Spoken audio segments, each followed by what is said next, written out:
title of the panel is Building Endurance and Self-Care, Finding Yourself and Leading Authentically. And I love this topic because, yes, we celebrate strong women, but we also have to celebrate healthy women. Burnout is a personality trait and exhaustion is not a success story. So I would like to invite to the stage our first speaker of this panel, Leyla Novruz, career transformative coach, and Sakina Iskender, NLP life coach, which is very interesting to me as well. And guiding this conversation as our moderator is Dr. Dela Somerville. Dela Hanım, please to the stage. Well, we have a difficult job. We are after lunch and after another really good session. So we would like to make it as interactive as possible. So we would like some questions at the end. So start thinking about your questions now, perhaps. In this session, just like Husnia mentioned, is about sharing leadership journeys, learning about ourselves a little bit more, perhaps. And before we start, and also sending you off with something that you can do, maybe one action or something that you want to change, or maybe you want to keep the same, but we want you to leave this room with an action. And before we do that, we wanted to ask you some questions and to get you moving. I know we had Tatiana getting you up, so we're going to try and do it now too. So, okay, can you please stand up if you take care of other people at home or at work? Well, or it could be pets too. It doesn't have to be people. So I guess I'll stand up too. Okay. Pretty much everybody. Okay. So please keep standing if people come to you for help or advice. I think everybody's standing. Please keep standing if you regularly block some time in your calendars, in your schedules, just for yourselves. Okay.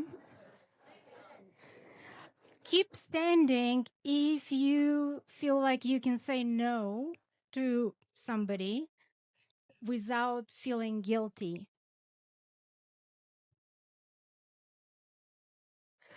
Less people. And then the final question is, keep standing if you always rest before you get completely exhausted. No, we still have people. That's great. So people who are standing, also think about some answers for the session at the end, because we want to learn from you.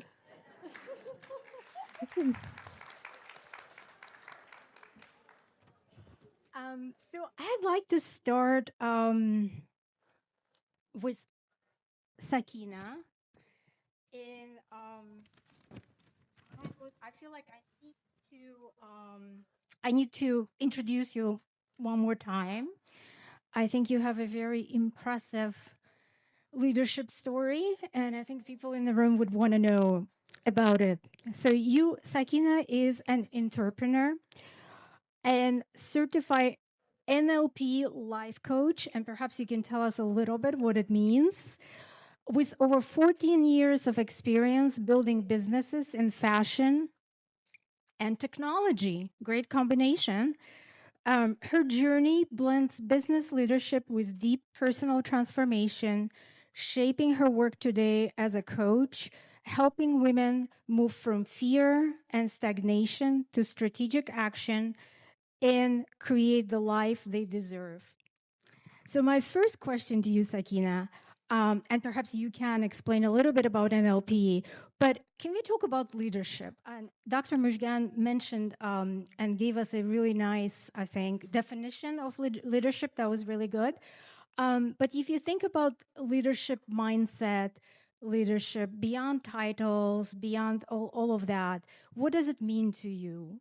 And also, if you have some suggestions, how to deal with, how to shift that mindset. Absolutely. Thank you.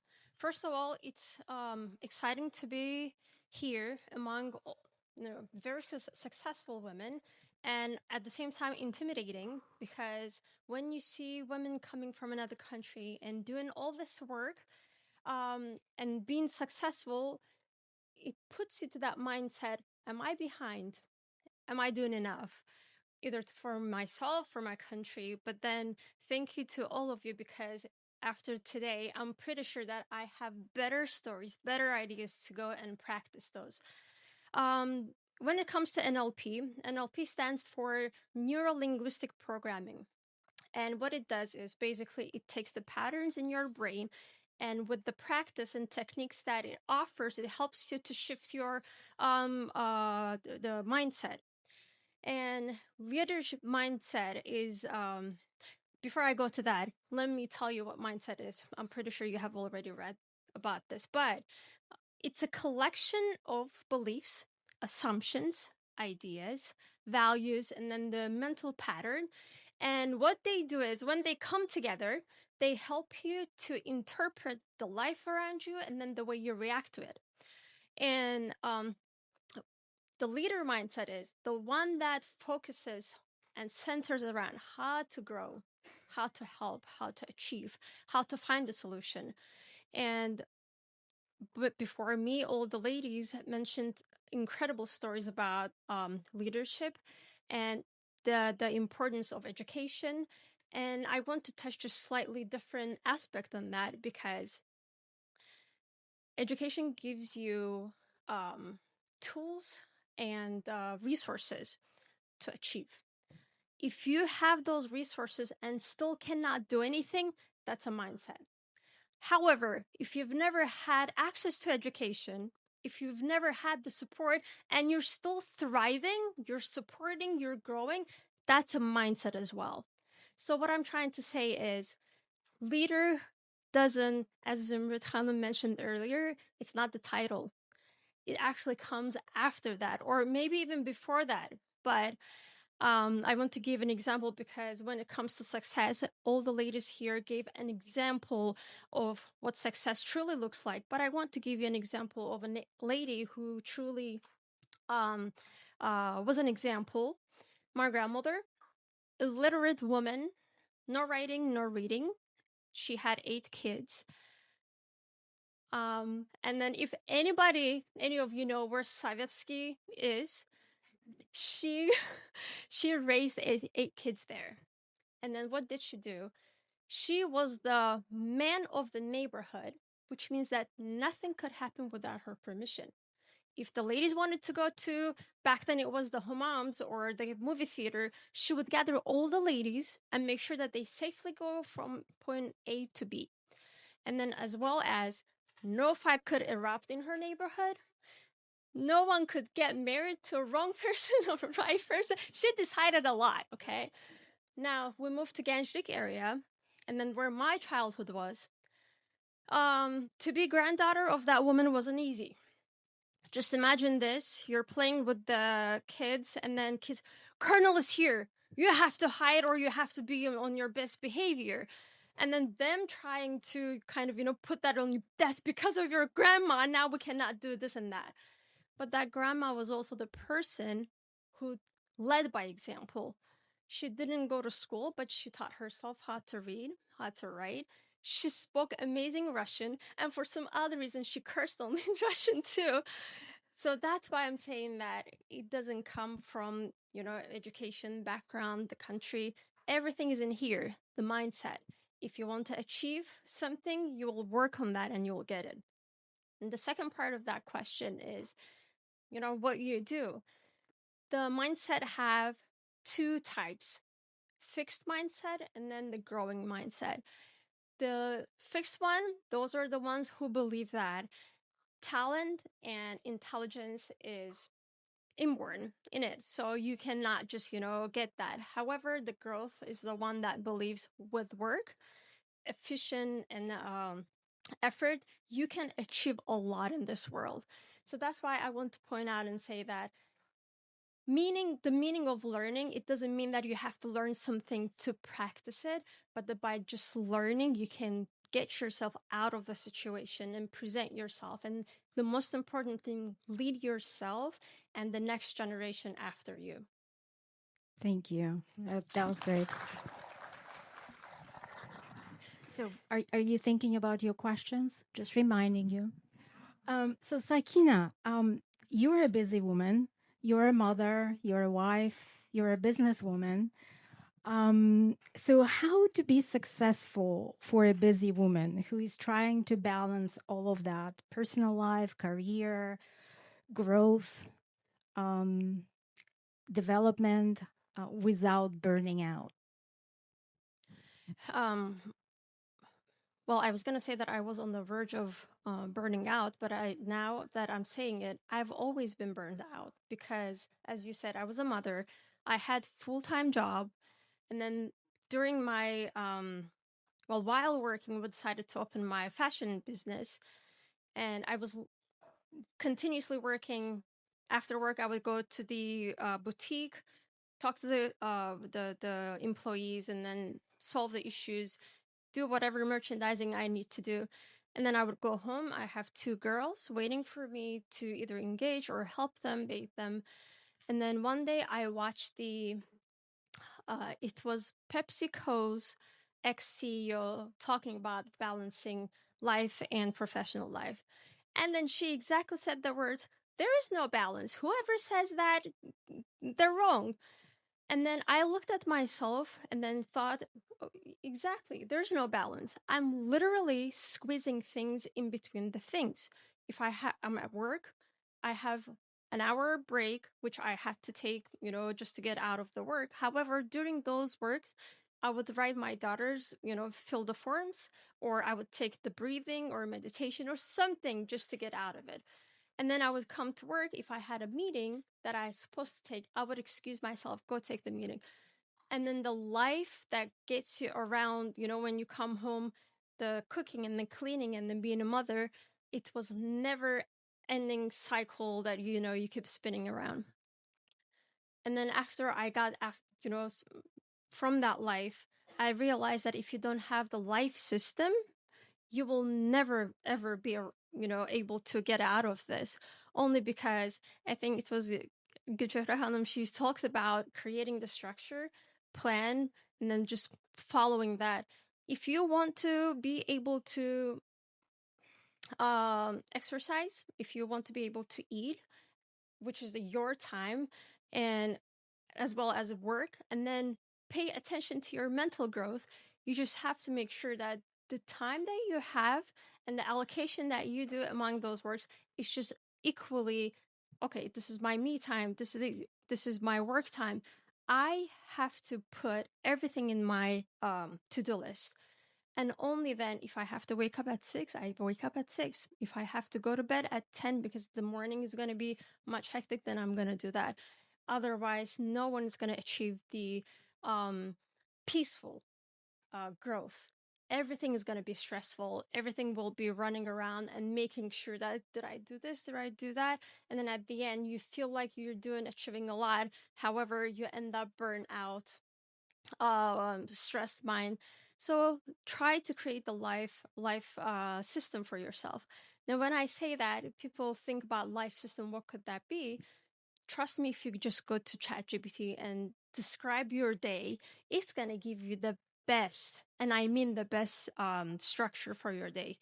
Only because, I mean, I don't know how many of you used ChatGPT, but if you have already fed the information about yourself, then they're gonna know when to start, where to start, and how it ends.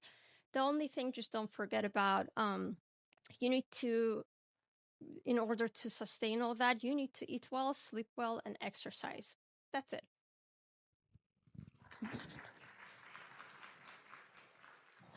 Thank you, Sakina. Just don't use ChatGPT for physics exams, right, Dr. Durdana? So I'd like to now introduce Leila. Again, I feel like I need to introduce her and tell you all a little bit more about her. Some of you know her. So, Leila is a career and success coach with over 20 years of international experience in human resources. She has led, coached, and developed high performing teams across multiple countries and industries. She's the founder and president of Transforming Coaching Inc. Look it up. A specific focus of Leila's work is women's leadership and empowerment, inspired by her own journey from an assistant role to vice president in the male dominated energy industry. She also wrote a book, Everyone Wins, about retention of women talent in the workplace. And Leila does have some information out on the table, so please check it out. There is some information, and of course, you can just look her up and you will find her. So, Leila, kind of similar question, but a little bit different. So, how do you build endurance? That's part of the name for our panel. But I think we can also add resilience, maybe as a term. I will add that there too. So, how do you build resilient endurance and maintain resilience despite adversities? And, there's so much going in the world right now. There's so much going in this country. There's so much going on back in Azerbaijan, unfortunately. And then with all that's happening in your own, immediate kind of environment as well. So how do you deal with that? Okay, so actually, I was thinking like about different things to talk about today, but this is a really good question. And while I was listening to Sakina and I was listening to you, Delia, and your question, I have completely different answer in my mind. And I would say that probably what is important, we have three enemies. Yeah. And actually, these three enemies, they are on our way to live our life the way we want. The first one is perfection. Yeah, when we try to do everything well, everything amazing. And some people, they do realize at some point of in their life that perfection is illusion. Yeah, nothing can be perfect. Perfection exists in a moment.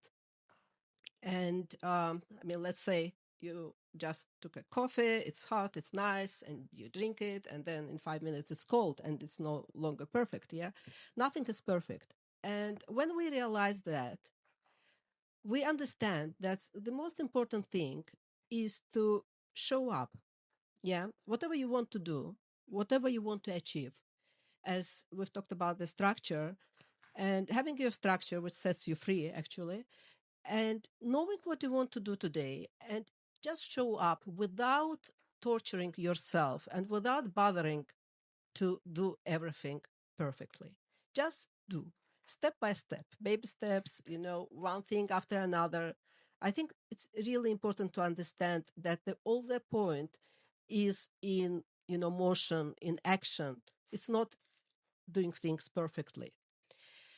What helps with this, I think during at the second panel, and Jamila Khanum mentioned about comparing ourselves to others, like this musician performs better than I.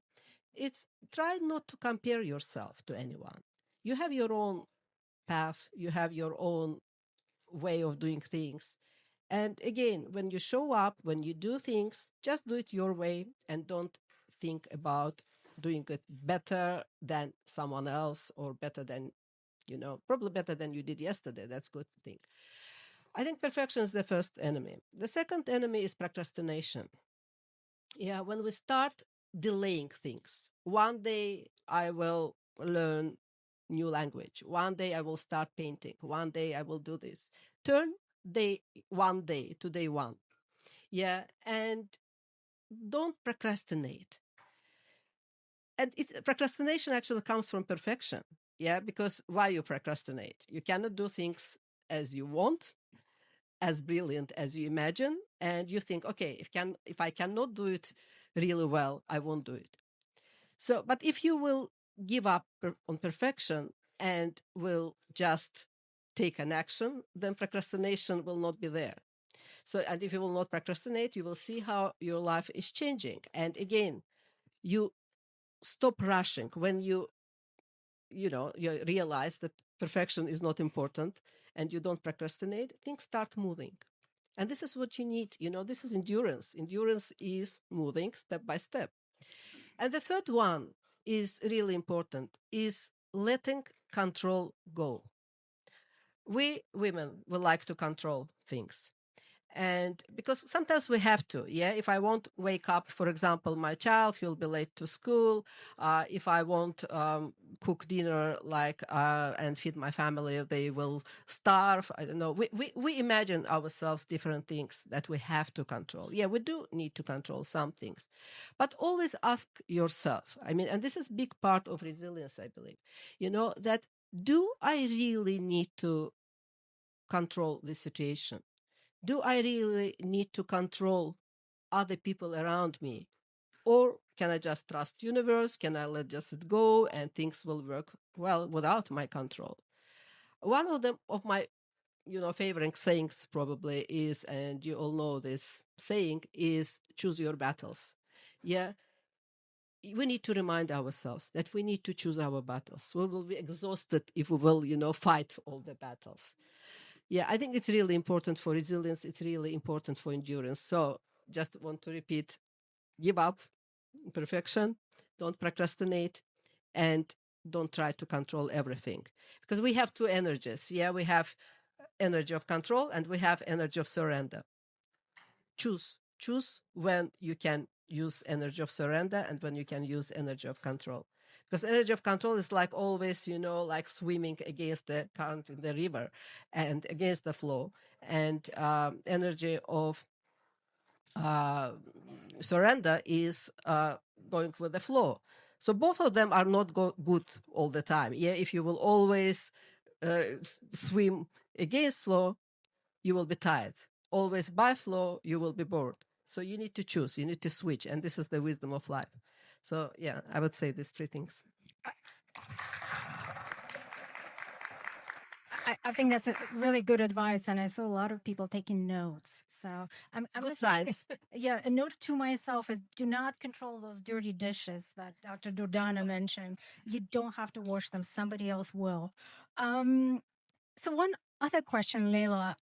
So you talk a lot in your social media and in your um, materials that you produced about communicating, women communicating. So can you expand a little bit for this audience? What does it mean, communicating as a woman? Communication is really important. And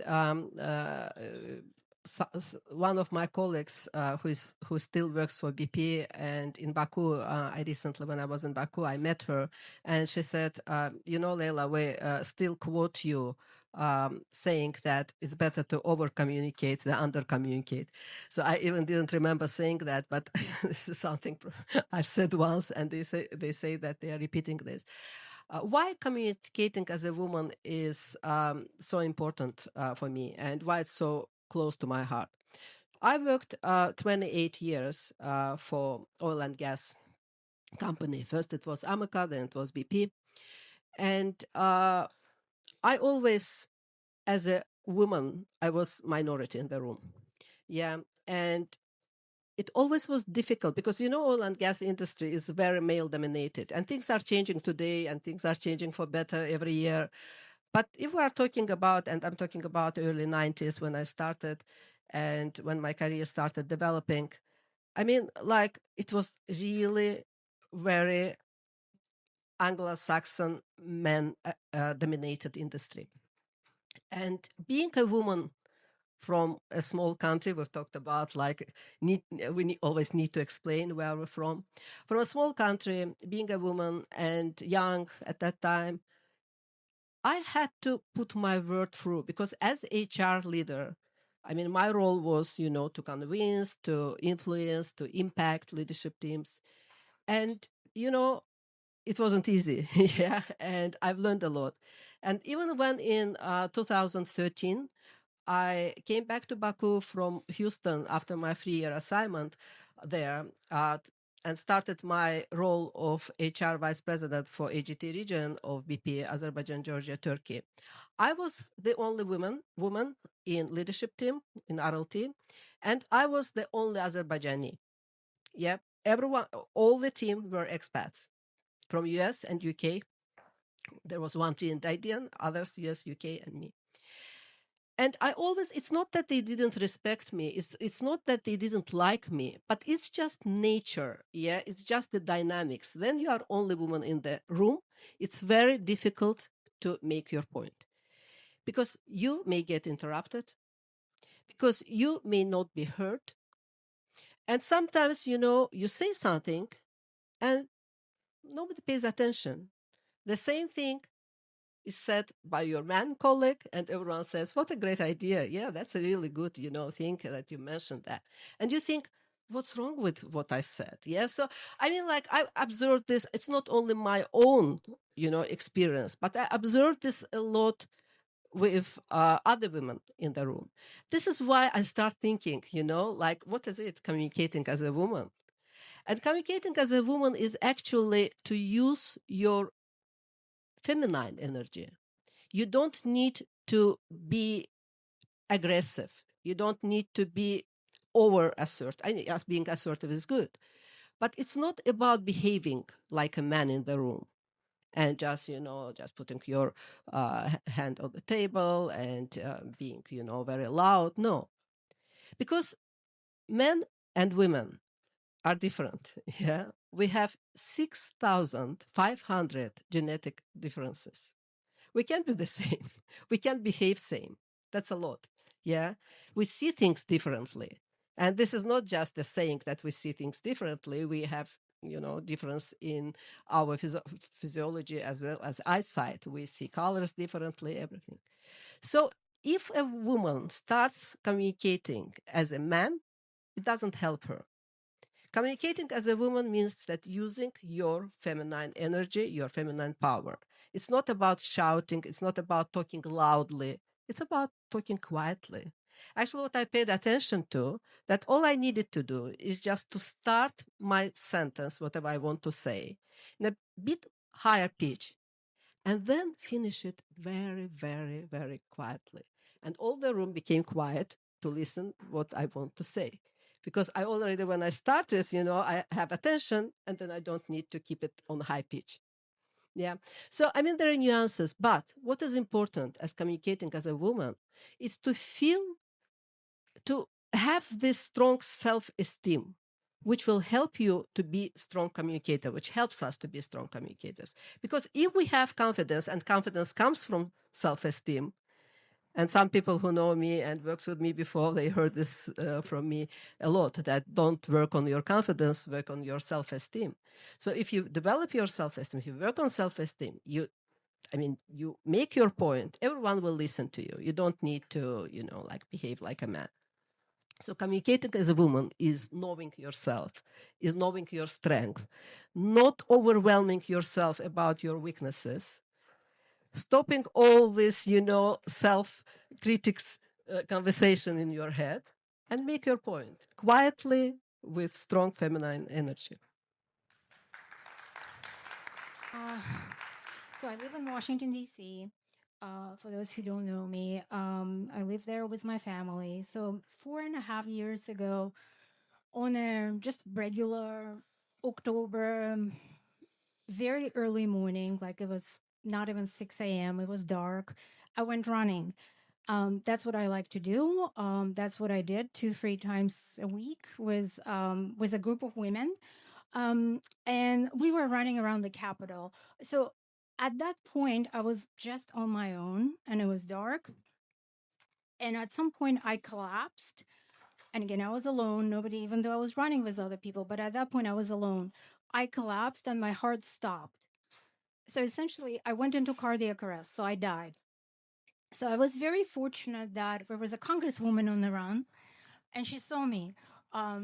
she kind of ran past first, so I was just homeless woman laying there. But then she came back, so she called for help.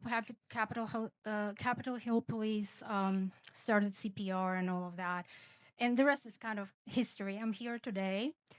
Thank you. But I think the reason I'm sharing this, like few reasons there. So one, like that experience, that's near death experience, gave me purpose. So I really, oh, that's why I'm wearing red in this. I'm embracing the red color of women heart. So I share my story like all the time, even though I'm a very private person, like in general, but I just have to. As I'm sharing a story, I hear a lot of stories from other women. And what I'm hearing is that women, first, they don't recognize their own signs and symptoms because they're too busy.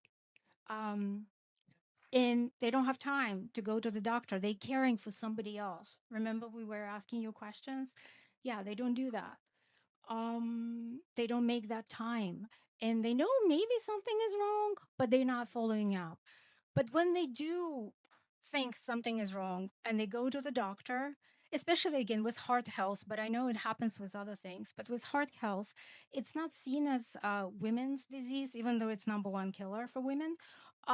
It's seen a men's disease, you know, so but we're not small men. We are different. We have different signs. We have different symptoms. It's not the same. It could be fatigue. So when women go with fatigue, well, who is not tired? Everybody's tired. All the women are tired because they're taking care of them, of other people.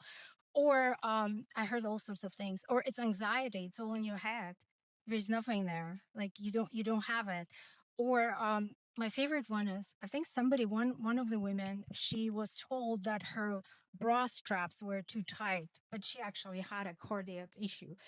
Or it's all in your head. You're anxious, maybe you need a psychiatric assessment.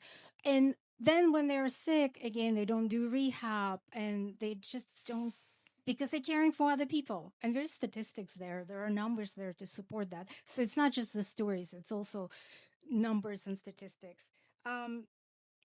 So I guess my message is self-care. Make that time for yourself. And if you think something is going on, check it out, and if advocate for yourself if nobody is listening to you. Because women are different, just like you ladies were just saying. We're not small men.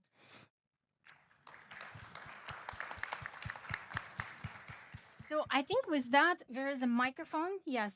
So please, questions. You have two amazing coaches here. I see Dr. Dudano over there. How could you advise to younger generation of professionals that are now struggling with those issues? Because I already figured things out, but my generation of my daughter is still struggling, and then they are feeling overwhelmed and even to some point depressed. So of course, as a mother, I'm doting over her, making sure she doesn't fall into that pattern. But our young ladies need support in that sense. How could you advise juggling lots of things, thinking about building a new family, and then staying on the top of their game? Thank you. Do you want to take it, Leila? I'll probably, actually, this is a really good question. And thank you for sharing your thoughts. I'm just thinking, what would have helped me? Yeah, if someone would have told me years ago. So I would like to share that. And I now use it in my coaching. And I didn't know this. I didn't realize that we don't need to choose, because how it sounded to me when I started my career, that it was like you need to choose whether either you will be dedicated to your career, you will be a career woman, or you need to have family. And you need to decide if you want to, when you work, like you want to build your career, you will go to business trips, or you want to be like woman of your house, even if you work. And but the main thing is that you can shift this. You don't need, I mean, this is something I realized later, that it's not a choice which you make once and forever. It's something you choose for a very short period of your time. and you switch it as you go.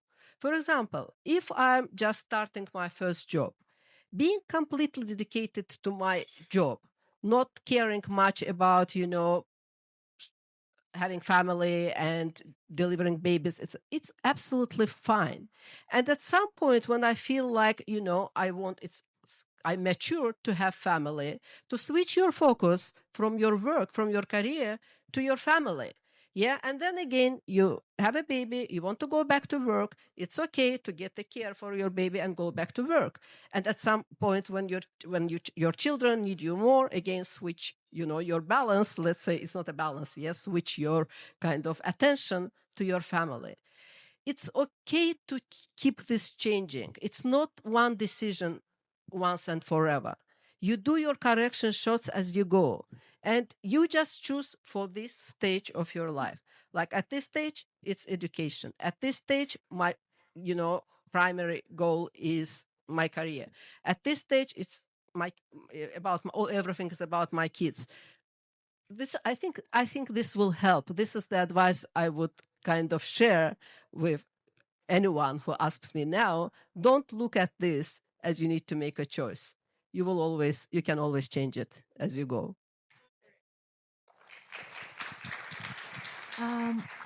In a world that women try to survive but also try for more and success, there are two factors that I think are profound, which is respect and being taken seriously. How much of these factors do you think can come within ourselves as a woman, and how much of this could be related to the male-dominant society that can take it in part to show respect and taken seriously? We won't be able to run away from the environment, unfortunately. Whether it's your house, your work, your country, even if you change them, you're gonna face that. So to say that how much of it and how much of it is ourselves, this is exactly the place that where you say, as long as you know your boundaries, your values, your standards, your beliefs, you're gonna stick to them and then go with them. The mindset that we were talking about, and I'm pretty sure that it applies to every single one of them. There's no such thing as being stuck to one mindset, because depending on the environment and the circumstances, you're going to have to switch, between fixed and growth mindset. So don't limit yourself understanding, okay, how much is that, me, and how much is that others? You do your best. You show up, make a progress, be better than yourself that you were yesterday, and then you're going to far, in your life. Can I add something also? I think that it's about, again, I will go back to self-respect. It's about how you feel inside, because how you feel inside, this shows up. Yeah, it's like people will respect you. As Sakina says about your boundaries, but they will respect your boundaries where you set them. Yeah, that's. So this is why you need to be kind of, first of all, you need to have right conversation with yourself. Quite often, like with women, what I hear, like when someone says, "Oh, this is a really great job, you've done this, or this report, I don't know," or even like if it's at home, and they keep saying, "It was easy, it was nothing," When you say that, it's like everyone hears that it's nothing, it was easy, and your subconscious mind hears this as well. And this is why tomorrow everyone will say, she doesn't do anything serious, it's nothing, it's easy. Don't tell this to yourself, that what you do is easy, it's nothing. No, it's difficult, but you do it because you have experience, because you put an effort, because you work hard, etc. This will help you grow your self-respect. And when you have it, everyone will respect it.